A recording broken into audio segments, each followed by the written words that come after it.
as quickly as possible. And I'm sure once you like use this enough, you'll just go through the flow chart like easily in your head, and you just roll a couple of dice. You're like, oh, okay, cool. This is the kind of door they got right now. Now this is interesting. What do you think about this, Ian?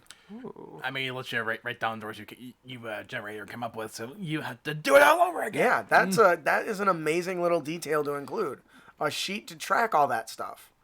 There's even a spot to make your own little sketch.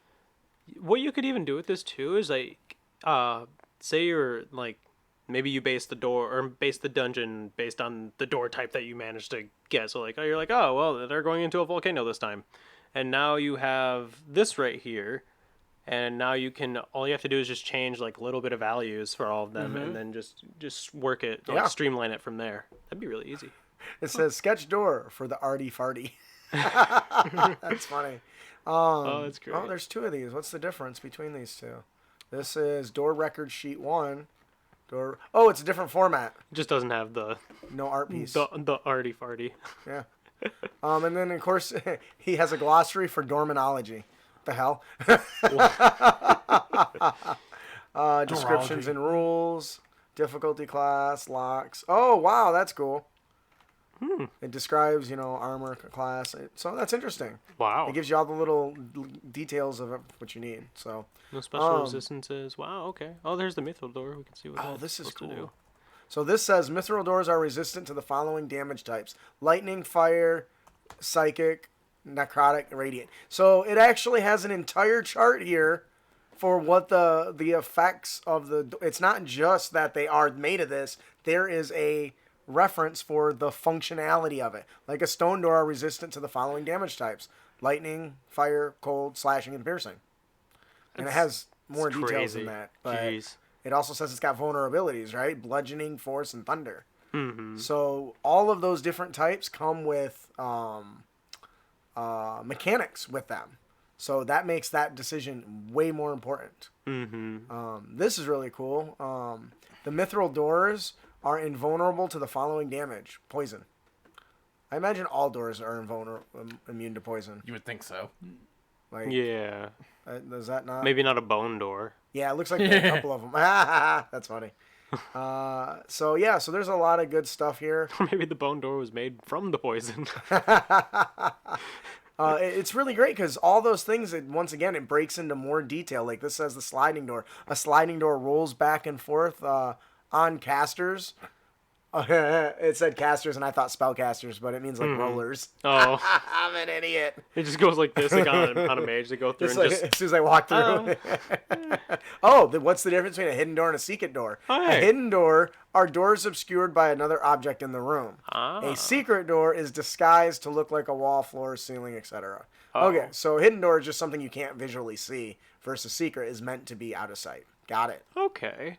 The more you know. And knowing is half the battle. Mimic door. Read the monster manual. Oh, man. Oh, my gosh. I like There's some this humor one. in here. I like it. Yeah. That's a Glenn's weird pretty looking funny guy. door. Ugh. Yeah, it looks like it's got like the Ooga Booga guy from Crash Bandicoot? Crash Bandicoot, except Yeah. it's a door. So weird. Look at this. Appendix E, legendary dungeon doors. Psst. That's you. Take that. Who's that? Oh, he's the adventurer who survived the dungeon in Wattle Keep. Well, most of him did anyway. Wow. This Carmines must have really loved him to drag his body back into the end looking like that. What? No. He is all that's left of his group. How did he get back to the end looking like that? No one knows for sure, but it's believed that what's left of him crawled across the plain of Delia to reach us, to deliver a message. Dwarves, eh? Jeez. Dwarves, eh? Why didn't he just die like anyone else? What a way to live out the rest of your years. Apparently, when he was finally able to speak, he began telling the inn's patrons about the dungeon where they were defeated by a single door. One nightmarish door he described as an alcove of 7 deaths or Lady Pain. The Lady of 7 Pains? Yes, I think that's the door. Why? Hold on. I gotta find it. There it is. Stories have been told of a dungeon door so torturous, so evil, that it is said that its origins are otherworldly, godly even. But I didn't even know where it resided. So the legendary, unbeatable door of torture exists, and it's on our very doorstep. We have to see it in person. We must test it ourselves. Fine. What's the worst that can happen? Oh no. That's funny. So it actually gives. So These are like actual, like random legendary doors. Yeah, and they got their own descriptions, own legends, and stories and everything. It's fantastic. The door of Doe's Reach. Doe. So that doesn't even get into like so beyond the regular doors you can make. That looks like a Hobbit house door, doesn't it? Mm-hmm. Yeah. I wonder if you can find the Lady Pain door. I wonder if he was just somehow like Just actually in there. made Yeah. up. The dancing door. Oh, that sounds That kind of looks cool. like it just spins in circle. The eel tank. That's what I'm talking about. That sounds like something Justin would use. The entertainer. The bard's door. Oh, somebody was just saying something about Yeah. musical doors. Was There that you go. Chuckles? Need more No, it wasn't legendary there. dungeon doors? It wasn't there. Become my Patreon. Oh, that's slick. That's funny. There is not the Lady of Death one in here. No. That's a shame. That's a shame because that got me excited for a second. Right? I was like, ooh, that'd be kind of cool. Let's do it. Oh, this is cool. They have he has a trap checklist. Are you a rogue? If you are the party's rogue, then we have a little checklist to include equipment and steps required to defeat a door of death. Stop, look, investigate, disarm, escape. There's more details than that. He's like, you know. The last one was bang. Is there another one? It's called Slide. It's just. But yeah, that's the acronym. That's funny. Where's Bang at? It was at the very end. Oh, escape. Oh, it's escape. Bang. So, what do you guys think about this? There is quite a bit going on. The quote. The quote is the name of the legendary door is "The thief is a traitor," and the quote is It's a trap! Admiral Akbar. That's Oh funny. my goodness. Definitely a lot going on. Would you guys like to see something like this more in your games? Sure. I mean, it certainly make things interesting, right? Yeah, and I wouldn't say you would want to use these often. Yeah, no, not often. No, just kind of something to tie in either to tie in the setting or to like maybe your players are steamrolling super hard, which was definitely not us last session, and you need to just like I'm a little too lazy to just kind of be simple and like I'm just gonna throw some acid darts at them. Maybe they'll get poisoned or something. I'm gonna put a door here, and they're gonna look at it and be like, "Oh, it's just a door, guys. It's fine. Let's just go." And then your rogue's like, "No, no, no." Do you see that symbol on the side? That's bad. This would be a great time for Thieves' Cant to come into play. Because a thief, maybe a rogue that approaches the door and failed to survive scratches something on the floor or on the wall Ooh, yeah. as a warning, or maybe a clue to helping solve it. That'd be smart. That'd be cool. Walk up to a door, but there's actually a fake door, but the drawing on the door is middle finger. That's funny. Or maybe like a rogue had gone through one of these doors and like maybe they speak in Thieves' Cant to each other to kind of like, hey, like there's this door way down here in the middle of nowhere and you kind of have to look out for it. I tried getting in there once. My buddy died, but I got through. Yeah, see, so that's actually a really great point. I think we've done not that exactly, but as a DM, you can place those Thieves' Cants as clues to the upcoming dungeon around as kind of a warning. Mm-hmm. You know, if you go to a city that's near this area, it's likely that other adventurers have been there, specifically thieves, and if they've encountered it or had a problem with it, they would leave notes or warnings or. Usually my warnings are in regards to like guards and people to avoid, but. The most Yeah. random thing I recall ever involving Thieves' Camp was we were playing a Adventure League game, and somebody in the rogue read the Thieves' Camp on the wall that says, "Beware of this individual." And we already met said individual. Like, guys, the Thieves' Camp on here says, "Beware of this person." So let me get this straight. Somebody who knows Thieves' Camp wrote on there, "Beware of Chief of Security." Think about that for a second. Oh. That's funny. It's I like that. it's fair. It's fair. Of course, somebody who knows these cats will say, "Beware of Chief of Security." Duh.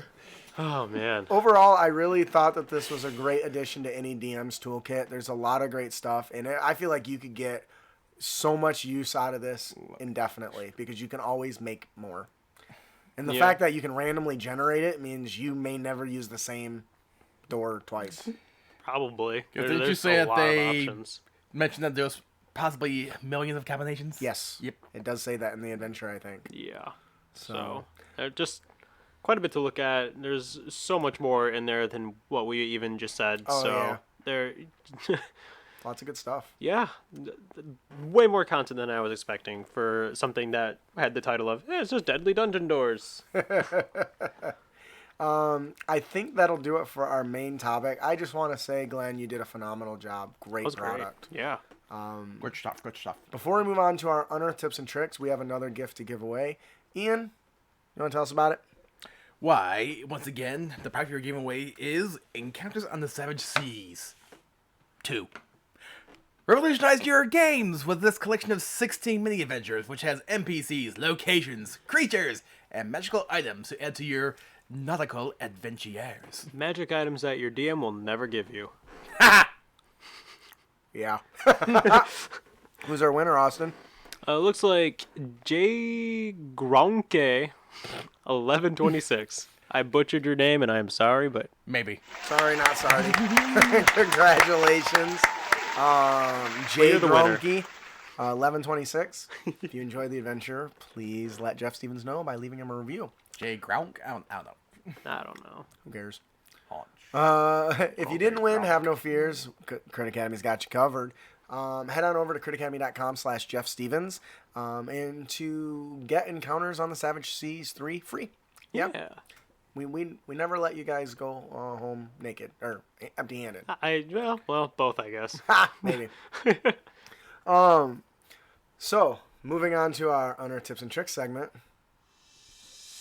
And now, what you've all been waiting for. Our Unearthed Tips and Tricks segment, where we bring you new and reusable material for both players and DMs. Can I just say Cheesecake Factory? Oh my god. Oh, I didn't know. I didn't have time to eat dinner, so I just grabbed my dessert and brought it out here with me. I have like Cheesecake Factory cheesecakes at my work, and let me tell you, it's great. So, Ian, would you like to tell us about our character concept today? Our character concept comes from our patron, Stephen Kern, the Barbaric Fangs. He's creating a D&D character that's a half-elf barbarian that uses the Pass of the Beast Unearthed Arcana subclass, and uses a bite in that subclass that can regain health, and reflavoring it as a half-elf, half-vampire, and when he rages, well, the vampire half comes out.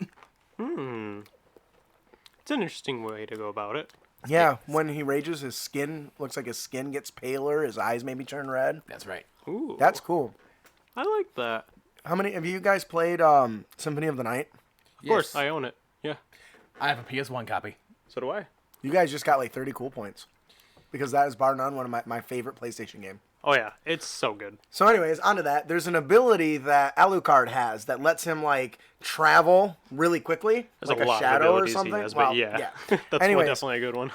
if I was to run this, I would start looking at all the barbarian features and see how I could tie it into a theme like that. Like they do get the move faster feature. I can imagine it being like that shadow thing. Which, by the way, the new Castlevania season 3, awesome. Yep. Yeah, I meant to watch it over a couple days, and then 6 hours later, I was done. Yeah, there's some good shit. Anyways, I definitely like this. I love the idea that he's taking a feature and changing it completely to fit a specific theme. In this case, the vampire, and tying it to his rage and stuff is just awesome. Wait, I'm pretty sure we've said this a lot too on the show, but like the barbarian is so easy to just like, and it's so fun to like just flavor things to it, because there's so many times when you're like, I don't know, like Goku going Super Saiyan, maybe your hair turns yellow and you start, screaming nonstop, and now you punch harder because, well, you do. I've done that. So like, there you go. 5 It's episodes fun. later. And then what I think is funny is the argument of that doesn't fit the theme. I'm like, motherfucker, there's flying monsters everywhere, and you're upset that I made my hair turn gold? Like, come on, get the hell out of here. Right? We have dragons. We have mind flayers. We have liches. Yes, and and apparently, you're upset that a character has a flintlock pistol. right. I mean, really. You're upset that science exists. Yeah. Anyways, I like the reflavor. I'm always a fan of that. I like that it is. The only thing I don't like is that it's Unearthed Arcana. I'm not a super fan of that, but I also like playtesting it. So I'm kind of I'm on the fence about that. I'm a little less. Bless you. I'm a little less. Bless you. Excuse me. I'm good. Okay. I I'm a little less pushy about that now than when I used to be, because I do think it's beneficial to play the Unearthed Arcana stuff to help playtest for WotC. So that way they can get that stuff out there, Yeah. and then I didn't. content. Yeah, I mean, I'm kind of on the fence about it sometimes. Like that's one of those things that I prefer to look at first, before I get my player finds a way to break it. But that's good because then I can leave that feedback. So, Yeah. do you guys have anything else on this? Nope. No, it's pretty simple overall, but like it's still like a good character concept. I like it. Yeah. So our monster variant, Austin, would you like to tell us about that? Sure. Our monster variant today is the Death Priest Hierophant, which the name itself is just so good. It's true. These powerful cultists of Orcus, Demon Prince of the Undead. These are powerful cultists of Orcus, Demon Prince of the Undead? Yep. Sure. Whatever. Okay. I told you I need editors. That's okay. These dark clerics have been blessed with great power from their demonic master. They teeter on the edge between life and death. I guess kind of similar to a lich, right? They're kind of between life Something and death like a lot. Yeah. Almost like a death domain cleric too. Yeah, kind of. Unlike clerics who call upon divine power to heal the wounds of allies, death priests pull life from one creature to imbue it into another. This makes them powerful leaders of demonic followers. This is the origin from this monster is the Githzari. Oh boy, Githzerai. Githzerai Zerth. It's almost like somebody's been spending a lot of time reading Githyanki stuff. Mm-hmm. Yeah, Baldur's Gate 3 is coming out. I mean, it's right around the corner. So what are some of the changes they gotta do here, Austin? So you gotta change the unarmed strike to a quarterstaff, and then it gets a new spell list. At will, it gets Chill Touch and Spare the Dying. 3 times a day, they can use Bane or Ray of Enfeeblement, and one day they can use Phantasmal Killer. Yes. Woo! Effed up. Whew. And Vampiric Touch. And Vampiric Touch, which both of those are pretty good. No touching. No touching. What about the new feature they get? This is my favorite. No, I like it so Okay. much. So they get a new feature as well. Word of. Ooh, I can't hear anything in the left side of my. Oh, that's okay. I probably hit your cable. Sorry. Uh, Trying to eat my cheesecake. Let's see here. There we go. I can kind of hear it now. No, it doesn't sound so. Nope, I did it again. There we go. Brittany. Word of Orcus. Recharge 5 or 6. So not an awful recharge. It's pretty good. That's a damn good one. Yeah. A burst of dark energy erupts outward from the Death Priest. Each creature in a 15-foot cube originating from the Death Priest must make a DC 14 Constitution saving throw. On a failed save, a creature takes 3d8 necrotic damage and must roll on the short-term madness table. That is awesome. Yeah. Fucking love madness, especially when it's incorporated. On a successful save, the creature takes half as much damage and doesn't roll on the short-term madness table. An undead creature in the area is immune to this effect, and it then gains temporary hit points equal damage rolled. Now, quick question: would that affect them as well, or would that No. Okay? It says they're immune to this effect. Oh, no, The undead? no. I mean would they gain the temporary hit points then, like the creature using this itself? Yeah. It's not undead, so no. Okay. I don't think it's undead. I'd have to think so double either. check. It's probably not. Did don't you make think it it is. undead? Huh? No, I don't think he made it undead. So it wouldn't get the. I its didn't own change effect, that as thankfully. part. I didn't change that as the Githyanki one. It was just a humanoid or whatever. But that is a super awesome feature, actually. I like that a lot. So to me, this is, and it fits the theme, this is a good one to toss in with a bunch of weak minions that you can keep giving temporary hit points to give them more stamina. What's the beauty about it, though, is the short-term madness can be very debilitating. Yes. I mean, there's a plethora of different effects that this can happen. Some aren't so bad, others very much so. Yeah. I was really torn between this being recharge 5 and 6 and 6. If you find that this is becoming too much for your party, consider only allowing it to recharge on a 6. Yeah. This was a hard one for me to balance. Damage-wise, it's fine, but it's hard to balance the effects of the short-term madness table. Yep. So Because what if they keep failing and they keep Yep. getting more madness? You know what I mean? because they compile, they stack. Yeah, it's not like it doesn't overwrite the original madness. No, Right. it has to suffer. So More and more once madness. again, this was one I really like this ability, but I really struggled with it because I wasn't sure how to balance that. So be cautious when you use this, and just be aware that that effect can stack. If you find that it's stacking is too bad, make it not stack and just overwrite it. But generally, they should be under the effects multiple times. So hopefully, they're smart enough to get the hell away from the guy. Yeah, I mean, Alright, be right back. Uh-oh, somebody's got a bathroom emergency. admittedly, you could probably change again. Yeah, you could probably make it recharge 6, or maybe even as like the DM, maybe you could just say it doesn't overwrite, or like it doesn't stack, but it doesn't overwrite the original short-term madness either. So like there's Maybe it just stuff increases the duration.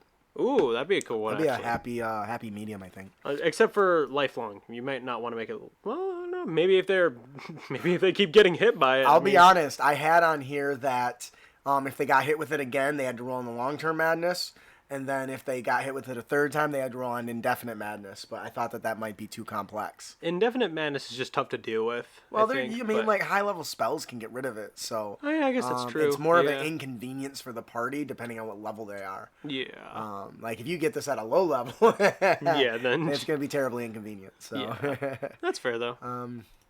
yeah, that's a really good one. I really enjoy it. I think it's a lot of fun. and Definitely a good feature. I like that a lot. it's a good mini boss, I think. Like you always get to where you're chasing down a main villain, and you always end up fighting his like primary lackey. Yeah, he's like the guy at the front door of the throne room. Yeah, there you go. I Yeah. like that analogy. That's really good. I think that'll do it for our monster variant to the Death Priest Hierophant. Definitely cool. I like Yeah. that one a lot. If you're a patron, every week I've actually been putting really nice stat blocks for these together. This one's next, so as a Ooh. patron, you can be ready to get that. Be nice. You could probably something else as well to the creature. Like maybe you want to like give it like a little boost, or give whatever they're following a boost. It doesn't have to be strictly Orcus. There is I think it's in. Is it in Mordekainen's Tome of Foes? I don't remember, but there's one of the other D&D books that they have. They have it where you can get demonic bestowments onto your enemy creatures and stuff. So like you could do that as well. Ooh, I like that. That's So you really can, cool. and it gives them like different like tiny spells that they can get. It gives them a little bit of stat boosts, and you can like maybe it can do that as well. I don't know, but you can definitely with other D&D supplements, you can definitely do some more stuff with it. You know, I just spent an hour and a half cleaning dog shit. You didn't shit outside my door, did you? No, Okay. Just- Because the way he got up, I assume he had to run to take a shit. I did. what? Man, like it takes me that long to unzip my pants. Yeah, I could actually use the bathroom. You couldn't? There's somebody in the bathroom? Yeah. Oh, my wife. It's so funny because Who's so taking- many times Who's taking a shower? she goes, you know they can come in the house to go to the bathroom. I was like, you know, one day somebody's going to come in there and then you're going to be in there. I'm sorry, dude. That's rough. I'll live. I'll have to keep some toilet paper outside for you. Put it on a little roll. Get a Oh, shovel, God. too. Well, there's one right out there for you that I use for the Oh, dog. Just there you pick go, up there after you go. yourself. Anyways, The encounter. moving on to our encounter of the podcast, we have the ghostly door. The protective wards of this ghostly door attempt to destroy those who inadvertently discover it. The ghost door's magical wards blast the adventurers with arcane power and disgorge deadly constructs set on destroying them. The skill checks in this challenge, this is actually a skill challenge. The skill checks in this skill challenge require the adventurers to be within the field of silver light as indicated. The characters must gain 3 successes before 2 failures. Ooh. When the creature moves within 10 feet, within the 10 foot by 5 foot field of the silver light, basically where this ghostly door is, for the first time or starts its turn there, it must make a DC 14 con save, taking 2d6 radiant damage on a failed save or half as much on a success. And additionally, every round on initiative 20, 2 specters are spawned or summoned, however you want to do that, from the door. Okay. Gee, I wonder where you get the inspiration for this one. Where did I get the inspiration for this one? When you The- got killed when you by a got killed by specter. specters from a door. No, that's a happy accident. It actually Oh. was wraiths before, but then it didn't. It was too high of a damage. Or not Gotcha. wraith, ghosts. It was ghosts. So anyway, so in this skill challenge, you can use your thieves tools, but in order for the thieves tools to work, you have to be in the ethereal realm, either by the blink spell or some other means, right? Okay. The DC 19 too. That's still hard. It is, So you so- gotta expend a hefty spell slot, And and you have pick to it. pick it. Right, but thieves, I've learned they can really get good. They can pick those pretty good once they Oh get yeah, that skill. that's true. Yeah. Especially if they took expertise in it. Intelligence, Arcana, DC 15. The character attempts to tap into the field of silver light, disrupting the flow of power of the weave. On a failed check, they lose a hit die. And if they have no hit dice, they suffer exhaustion. So that's pretty hardcore. With a religion check, the character can attempt to draw on knowledge of the Raven Queen's most powerful rituals to manipulate the protective energies within the ghost door. The character making this check must be within the field of the silver light, which means they must be taking damage while they're doing this.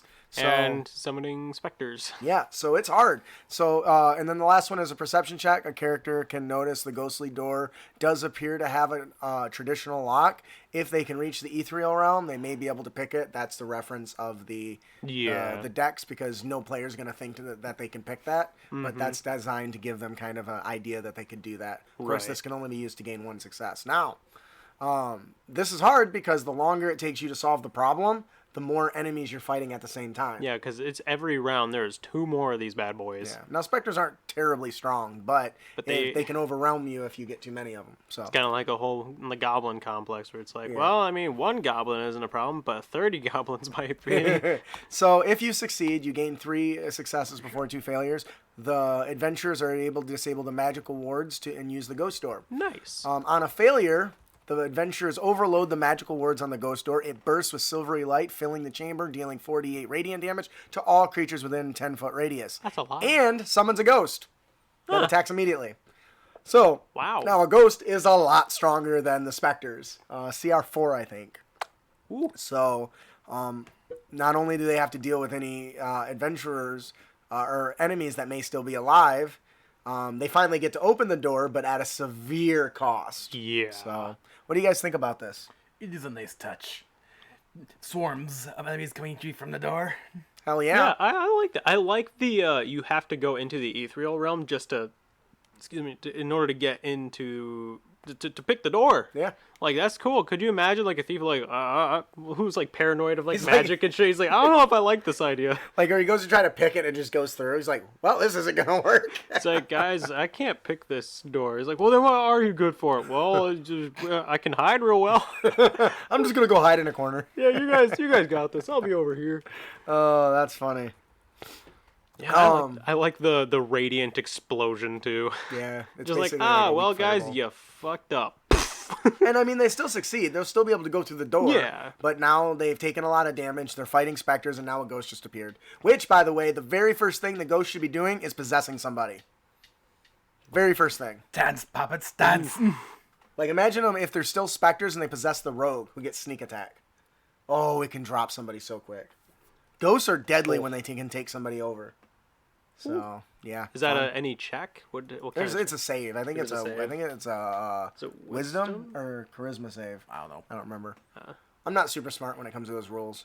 If I don't have guidelines. Anyways, Yeah. that'll do it for our. See, I had to make a dungeon door for our deadly dungeon door Yeah. episode, right? Well, yeah. Though it it's great. occurs to me that I made this as a skill challenge, and I probably could have just went through and rolled up one, but this was Yeah, far but more this is interesting. cool. I like this. Yeah. So that'll do it for our encounter, the ghostly door. Ian, would you like to tell us about our magic item? The oil of the red flame. It's a rare potion. This glinting crimson oil gives any weapon coated with it the ability to burst with crimson flame for a short period of time. The oil can coat one weapon or up to 5 pieces of slashing or piercing ammo. Applying the oil takes an action, and for about a minute, the coated item erupts in flame and is magical. These flames shed bright light in a 20-foot radius and dim light for an additional 20 feet, and while a bit. ablaze, it deals an extra 2d6 fire damage on any target it hits. Temporary flame tongue, anybody? That's pretty sick. Yeah. Yeah.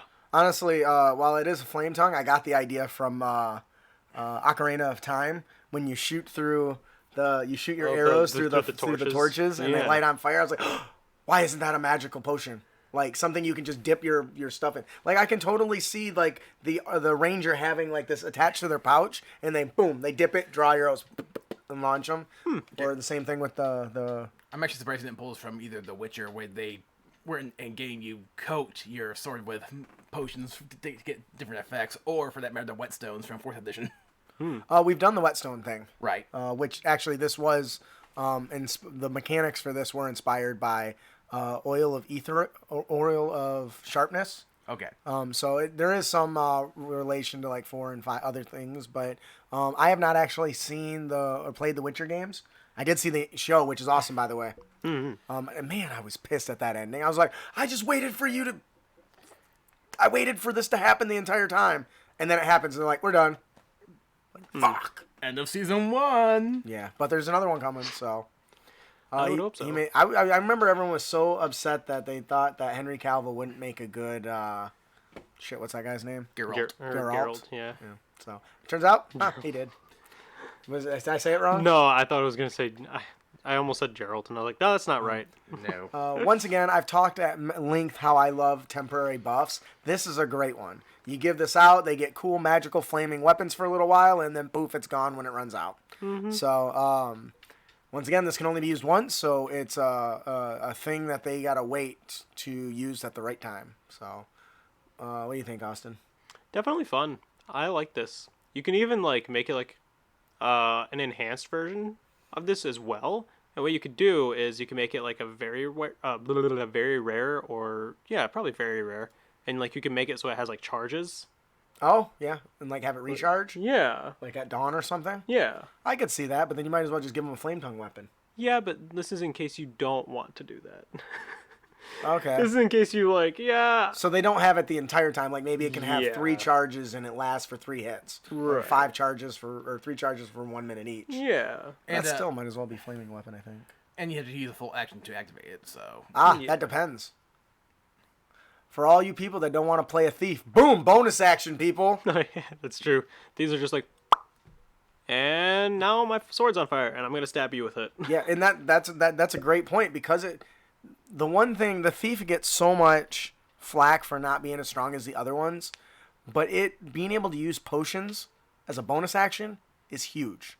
Mm-hmm. And this is a good example of that. This is awesome prize for the thief, the thief rogue in the party. So, What anyways, if you just happen to throw it on the ground? God damn it! I didn't write that down there. It does 2d6 fire damage to everyone in a short range, 20-foot radius. Sure. Treat it like a grenade. I don't know. I That'd didn't be so include fun that. though. Or it just fizzles and wastes. Oh, That's far less interesting. If you decided as a player to throw that, I probably would do something. But Probably you would get one. I would even do the full 2d6 damage to a small group. But I feel like that would do less damage than somebody swinging a sword for 1 minute. So I think it would be a fair trade. I Yeah. think I would allow it. But that's up for the DM. So just splashes on them. They're like, I'm on fire. that'll do it for our magic item, the oil of the red flame. Ooh. Yay. Oh, the beauty of this is you can change it from the red flame to the black ooze. And boom, now it's not fire, it's now acid. Ooh, I like that too. Yeah, me too. Austin, would you like to tell us about our Dungeon Master tip of the day? Sure. Our Dungeon Master tip today is the monster personality. You can use the tables in Chapter 4 of the DMG and use the monster personality table below, or simply jot down a few notes based on a creature's monster manual description. During the battle, you can use these ideas to inform how you portray the monsters and their actions. To keep things simple, you can assign the same personality traits to an entire group of monsters. For example, one bandit gang might be an unruly mob of braggarts, and they're just like, ah. While the members of another gang are always on edge and are ready to flee at the first sign of danger. Like, no, this guy's got a sword, and I don't want to be a part of this, so I'm going to leave. You guys, I recognize that red bottle. I'm pretty sure if he pours that on his weapon, it's going to burst into flames. I don't think we're ready for this. Yeah, we can, yeah. Send in Jerry. Jerry can do it. This is right out of the Xanathar's Guide to Everything, but is a very important thing because it's so easy to not give personalities to monsters. Even, especially when you have 4 of the same monster. Mm-hmm. It's so much more engaging to turn around and say, Ian, the big hulky thug approaches you, snarling like a bull as he charges towards you. Is that not far more interesting than the Big thug guy the thug comes smack comes you. and hits you with a sword? Or a thug off in the distance. Hey! I see you guys a sword there! I bet it's just for the list you can't use it! Yeah, jackwagon! Is that like from the Happy Harry Gilmore. Potter? Yeah, Happy Gilmore guy. You suck, you jackass. This is something I'm sure we've talked about on the show before. Maybe Oh, not yeah. directly as a DM tip, but even if you just categorize the monsters the same, like in this example, it uses bandits of unruly douchebags compared to paranoid edgy guys. It Right. brings more life into your game. I cannot recommend it enough. Also, if you haven't seen it, for our Patreons, I did a kobold celebration thing, right? Basically, when a kobold hurts somebody or stabs them or attacks them, you roll on this d20, and it might be, if it's on a nat 20, it surprises and stands atop the body of the slain enemy and cheers and leaves himself open for the next attack with advantage. Right. You know, and It was so funny. yeah, but those are little tiny things that just give personality to those characters. Makes So, the moment more memorable. It's not just, Yeah. oh, it's another group of people we gotta kill. Yay. yeah, it's really important. So. Yeah. I think that'll do it for our Dungeon Master tip, Monster Personality, from the Xanathar's Guide to Everything. Our player tip of the podcast is Don't be a dick. And you can avoid dickitude by building a ninja. This comes from a Gamer Rant article. I absolutely love this when I read it, and I just wanted to share it with everyone. A combination of basically a multi-class of a monk and rogue. While it can go either way, the ninja will most likely lean towards its monk side, and can get away with investing very little, maybe 2 or 3 levels into rogue. Despite the small investment, these levels cover a lot of what makes the rogue a great class in and out of combat, and really bring a lot to the very less versatile monk, right? I mean, not that the monk doesn't mind just bitch slapping people and Oh, yeah. striking the hell out of them, but I don't think the monk gets enough love as it deserves. yes. Very underrated. People keep saying this. I'm like, have you played one? Yeah, they're fun, especially once again if you're imaginative, you can get a lot out of them too, And and I'll- beyond the mechanics. And I'll admit, some archetypes don't pull their way as much as others. Yeah, but like that's the okay. elemental, the avatar one, I Yeah. call it. The four Four flame fist, flamer fist. I don't four know. elements. Yeah, that's monk. the one. Monk of yeah. the four elements. No one Anyways, likes yeah, it's because it's the amount of key points that goes into the spells isn't worth it. No. I easily, as a DM, if somebody wanted to run that, I would cut the cost of those in half. I think that would make it a little more Reasonable. yeah. Anyways, so the first rogue feature that the ninjas are gonna get is the sneak attack. This is huge course. because monks can use their monk weapon, which more popular one aside from the bow staff would be like a short sword. Yep. Right, which can get the finesse property. Now their unarmed strikes aren't gonna get it, but that's okay. You would think so, but no. Yeah, because they're not technically finesse, but. Although I don't see why it's any difference using a dagger in your fist when you're supposed to use dex anyway. So Yeah. Now I think that's a balance thing, probably so it doesn't stack with sneak attack. I would imagine. Yeah, but like it'd be so cool to just have a monk drop down who has sneak attack, just go and just break the guy's I neck. mean, And when that's you're it. using a D4 or a D4, both Yeah. going for your dex, what difference does that make? Well, once again, I think it has more to do with the fact that the monk goes for quantity over quality, and I don't know. There's got to be I- a balance decision there. No. Doesn't the You don't know that. You doesn't aren't the a monk designer. die get like higher damage with its fist? It does, but it's a very slow progress. And, Yeah, that's true. well, it's not just your fist, it was any monk weapon they're proficient with. So, those finesse weapons you'll be using anyways, which I think makes it pointless. Maybe. I don't know. I'm That is a not good point. Jeremy Crawford though, so I don't have the answer Right. for that. But generally, there are answers. I don't hear you disagreeing. Because I don't have an opinion on it one way or the other. Or an argument So- against it. No, that's not it. I do think it could be unbalanced because you can get 3 attacks at level 1. Because, 3 attacks to trigger you can- sneak attack but you can still only get sneak attack once. That's per true. turn. Yeah. Yeah. So on like another turn, you can. I guess you can't get multi-attack on off turns. Anyways, we're derailing. So sneak attack can be applied once per turn, which we just discussed on a successful hit, which actually is ideal for the monk. As their velocity is. I just mentioned quantity over quality when it comes to attacks, and gives them more of a chance of landing a single hit that they can trigger on. Now, the other two low-level features for the rogue that are particular interest is expertise, right, and cunning action. Cunning action and expertise. Holy shit! You get those at level 2, right? Cunning action is nuts. The fact that you can use a bonus action to hide, dash, disengage. That's huge, especially for now ninja / monk. Yeah. We're gonna call it a ninja because that's kind of what it is. Right. And then of course expertise. You can make any character a master of any 2 skills. Now, depending on the type of build you're going for.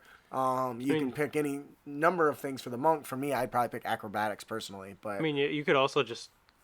Well, no, I guess you only get 2 expertise at low levels, even starting rogue. Never mind. yeah. And so what's interesting is while at first glance, cunning action may seem to overlap with monk's, step of the wind, the fact that it doesn't require key is huge. Yeah, that's like the best thing about it. Yeah. It doesn't require. So it's essentially the same feature, just no wasted key points. Mm-hmm. Yep. Right, which is awesome. And you get to do more with it. Yeah, and that's really the point, right? So, being able to reserve those key points is huge. The monk and rogue both often fill the role of melee glass cannons, and as such, the abilities themselves really kind of work well together.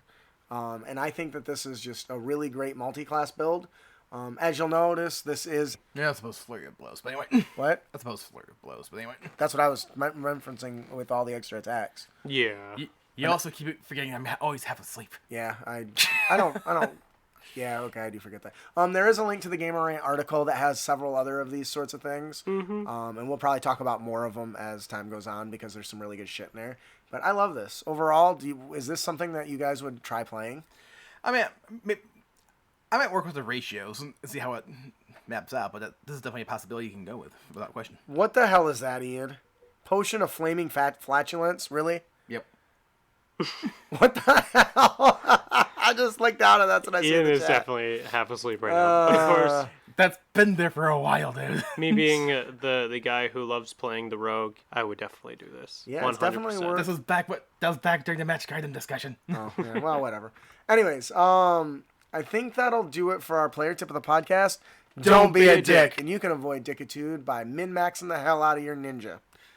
See, Ninja, go. This is a really good example of something that I don't see. Everyone wants, like, I want to play a ninja. How can I do that? Was there a class? No. Fucking make it. Yeah, just Mix classes together. It's surprisingly easy when you know that the Shadow Monk exists. Yes. Like, seriously. And then just dip some levels into Rogue, you now have a ninja. It is not that hard. That hide would be the other expertise. Oh, yeah, and then you get hide. Yeah, whatever, fantastic. It's just like, oh, I can literally hide, and then I can dip into the shadows because I'm a shadow monk. And now I can teleport within these shadows, and now I'm going to assassinate this guy, and I'm back in the shadows Time to again. die.